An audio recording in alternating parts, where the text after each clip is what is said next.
सोचिए 18वीं सदी के भारत की एक ऐसी दिलचस्प कहानी जिसने सत्ता के पूरे केंद्र को ही रातों रात बदल कर रख दिया था। आज हम बात कर रहे हैं मराठा साम्राज्य के जबरदस्त उदय, उसके शानदार चरम और फिर उसके अचानक हुए पतन की। अब एक बहुत ही बड़ा सवाल दिमाग में आता है। एक ऐसा विशाल साम्राज्य जिसने ताकतवर मुगलों को सचमुच घुटने टेकने पर मजबूर कर दिया था, वो अचानक से ताश के पत्तों की तरह कैसे बिखर गया? आखिर ऐसा क्या हुआ था? चलिए आज के इस एक्सप्लेनर में सीधे इतिहास के पन्नों में चलते हैं और इस पूरे रहस्य को डिकोड करते हैं। इस पूरे सफर को अगर हम टाइमलाइन में देखें तो शुरुआत होती है 1707 में औरंगजेब की मौत से पैदा हुए एक बड़े संकट के साथ। फिर हम आते हैं 1720 के दशक में, जो मराठाओं का एक बेजोड़ स्वर्ण युग था। और उसके बाद अचानक से आती है 1761 की वो भयंकर त्रासदी जिसे हम पानीपत के तीसरे युद्ध के नाम से जानते हैं। ये सफर बहुत ही तेजी से तय हुआ था। तो आइए शुरुआत करते हैं पहले हिस्से से, विभाजित साम्राज्य यानी 1707 का संकट। देखिए, औरंगजेब की मौत के बाद मुगलों ने एक बहुत ही चालाक चाल चली। उन्होंने मराठाओं के बीच गृह युद्ध भड़काने के लिए साहू जी महाराज को 17 साल बाद अपनी कैद से आजाद कर दिया। और इसका असर भी हुआ। सत्ता के लिए दो गुटों में भारी टकराव शुरू हो गया। एक तरफ थे असली उत्तराधिकारी साहू जी महाराज और दूसरी तरफ थी बेहद महत्वाकांक्षी ताराबाई, जिन्होंने मुश्किल वक्त में मुगलों से डटकर मुकाबला किया था। खैर, 1707 के खेड़ युद्ध में आखिरी जीत साहू जी महाराज की ही हुई। दूसरा हिस्सा, सत्ता का केंद्र और पेशवाओं का उदय। अब यहाँ एक बहुत ही दिलचस्प बदलाव आता है। साहू जी महाराज बेशक एक महान शासक थे, लेकिन उन्होंने अपनी शक्तियां अपने प्रधानमंत्री को सौंपना शुरू कर दिया। ये पद था पेशवा का, जो मूल रूप से सिर्फ प्रधानमंत्री होता था। वो अब साम्राज्य का वास्तविक शासक बनने लगा था। 1713 में बालाजी विश्वनाथ पहले पेशवा बने और उन्होंने इस असीम ताकत वाले पद को अपने परिवार के लिए हमेशा के लिए वंशानुगत करवा लिया। मराठा साम्राज्य की नींव को मुख्य रूप से 3 महान पेशवाओं ने एक के बाद एक मजबूत किया। 1713 में बालाजी विश्वनाथ, 1720 में उनके बेहद प्रतिभाशाली और शक्तिशाली बेटे बाजीराव प्रथम और फिर 1740 में बालाजी बाजीराव। हालांकि इसी दौरान अनजाने में पतन के बीज भी बोए जा रहे थे। तीसरा हिस्सा, बाजीराव प्रथम और मराठाओं का स्वर्ण युग। अब जरा इस नंबर पर गौर कीजिए, 40। ये कोई मामूली आंकड़ा नहीं है। बाजीराव प्रथम, जिन्हें अक्सर मराठा नेपोलियन भी कहा जाता है, उन्होंने अपने पूरे जीवन में कुल 40 युद्ध लड़े। और आप हैरान रह जाएंगे जानकर कि उन्होंने एक में भी हार का सामना नहीं किया। जी हाँ, एक में भी नहीं। ये अजेय रिकॉर्ड दिखाता है कि उस वक्त मराठा शक्ति किस रफ्तार से आगे बढ़ रही थी। उनका विजन कितना साफ और आक्रामक था, वो उनके एक बहुत ही मशहूर बयान से झलकता है। उन्होंने कमजोर हो चुके मुगल साम्राज्य को देखकर कहा था, यदि इस जर्जर वृक्ष के तने पर प्रहार किया जाए तो शाखाएं स्वयं गिर जाएंगी।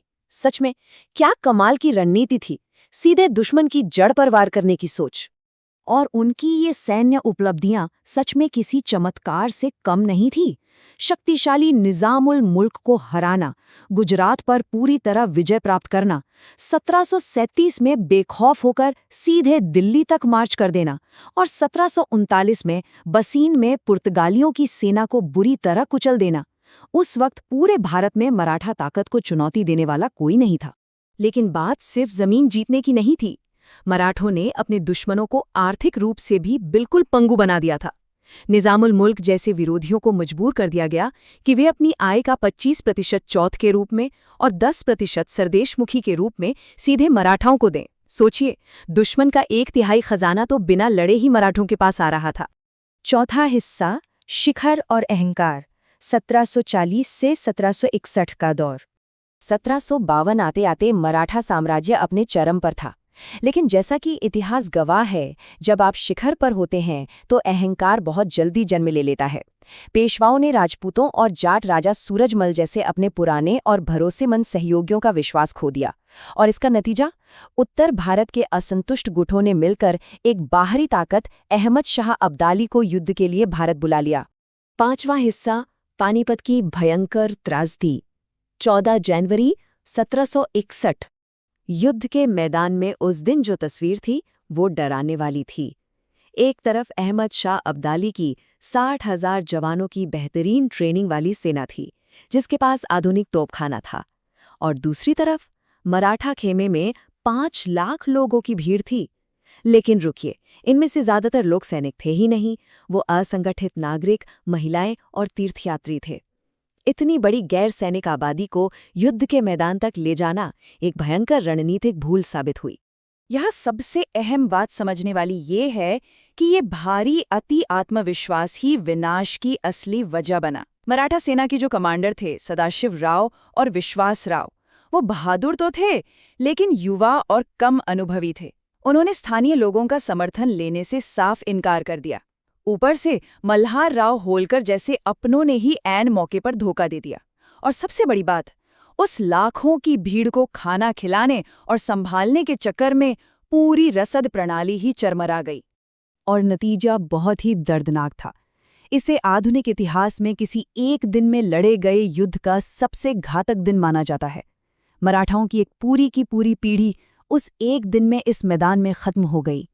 जब इस खौफनाक हार और अपने परिवार वालों की मौत की खबर तीसरे पेशवा तक पहुंची, तो वो इस गहरे सदमे को बर्दाश्त नहीं कर सके और हार्ट अटैक से उनकी भी मृत्यु हो गई। छठा और आखिरी हिस्सा, साम्राज्य का बिखराव। इस प्रलय के बाद भी चतुर रणनीतिकार नाना फडणवीस ने अपनी बेहतरीन कूटनीति से कुछ समय तक साम्राज्य को बिखरने से रोके रखा।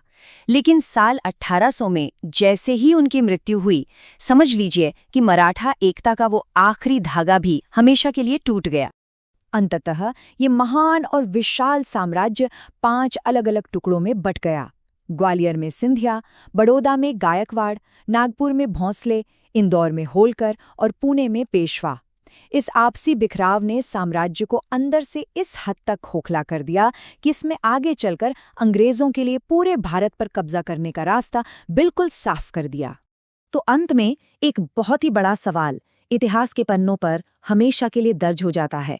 अगर मराठों ने उस समय अहंकार में आकर अपने अहम गठबंधनों को नहीं तोड़ा होता, अगर उन्होंने अपनी वो पुरानी एकता बनाए रखी होती, तो क्या आधुनिक भारत का इतिहास आज कुछ और ही होता?